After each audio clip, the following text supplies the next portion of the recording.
Bien, continuando con nuestro programa, tenemos el gusto y la satisfacción de presentar al futuro vicepresidente de la República, porque congresista ya es, tú eres congresista ya prácticamente, sales ahí con el grupo, ¿no es cierto? Muy bien, es el doctor Omar Chejade. ¿Chejade se pronuncia? Sí. Estamos bien entonces. Él va con el candidato Humala, comandante Humala, y tiene que entrar a la segunda vuelta, pues el partido con Keiko. Ya el Congreso está definido. Ya no hay. Ahora deben haber pues nuevas proposiciones. Hoy día Keiko estaba planteando de que cambiara su plan de gobierno para la segunda vuelta. Creo que eso no procede, no creo que se usa. Hay que continuar con lo que está, pero habría que hacer explicaciones y definir situaciones, porque se está aprovechando mucho para crear cierta desconfianza, cierto temor, y eso está malo, ¿no? Debemos decir las cosas como son.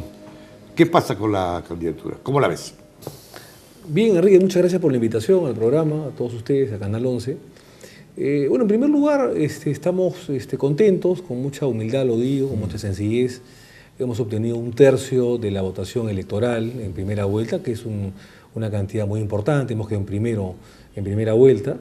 Es momento ya en segunda de reflexionar, de consensuar con los demás líderes democráticos de los partidos políticos que han quedado fuera del balotaje de la segunda vuelta.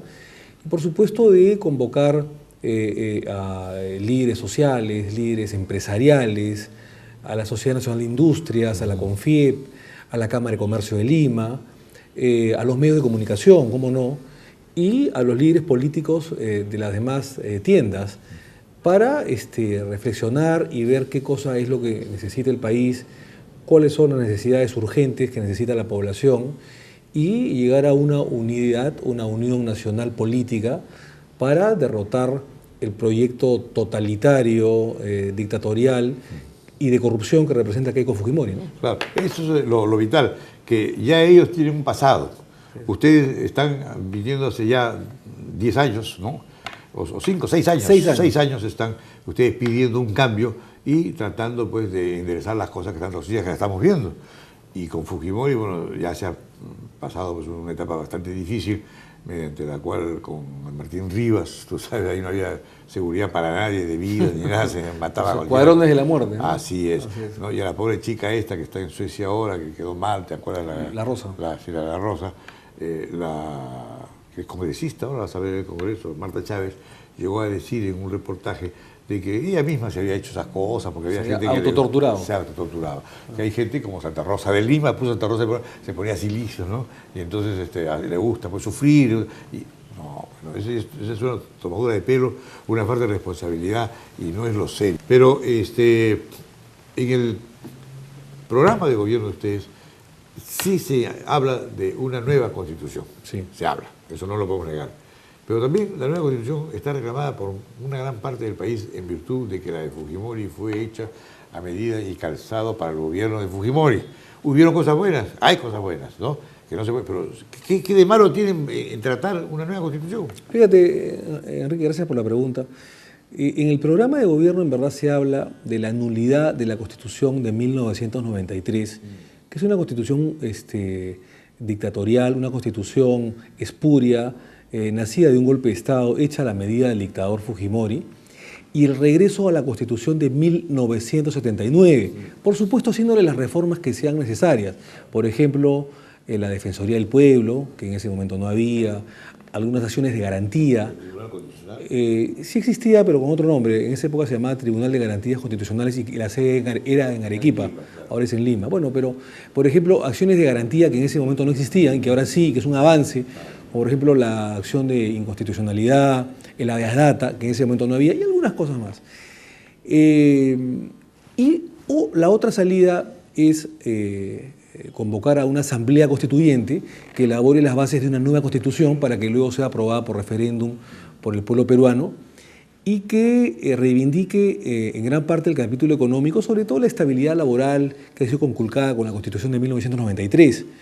Pero fundamentalmente también es una cuestión de honor, es decir, una constitución que ha nacido producto de un golpe de Estado para perpetuarlo en el poder a Fujimori, a toda la corrupción que hubo, la violación a los derechos humanos.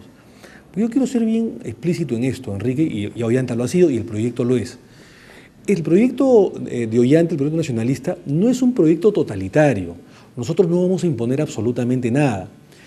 Nosotros sabemos que, a pesar que somos la primera mayoría relativa, no tenemos 80 o 90 congresistas como para poder decir vamos a cambiar la Constitución. Esto pasará por un consenso entre las bancadas políticas que existen en el Congreso, las nuevas, las elegidas recientemente. Y si hay consenso, bueno, cambiaremos la Constitución.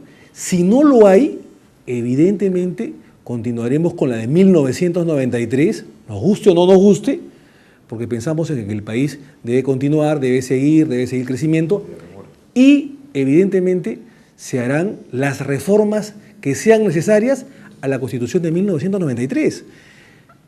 Por ejemplo, nosotros pensamos que debe retornar la bicameralidad, el Senado, las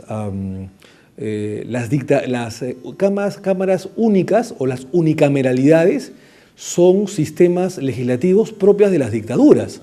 ¿No es cierto? Creo que en Ecuador nomás existe Cámara de Diputados o Cámara Única. No quiero decir que con esto Ecuador sea pues, un sistema dictatorial, pero digamos, son los modelos propios para las dictaduras. En la mayoría de países latinoamericanos y de Europa y Estados Unidos hay bicameralidad, donde hay cámaras o sistemas democráticos en avance, de avanzada, de vanguardia, digamos.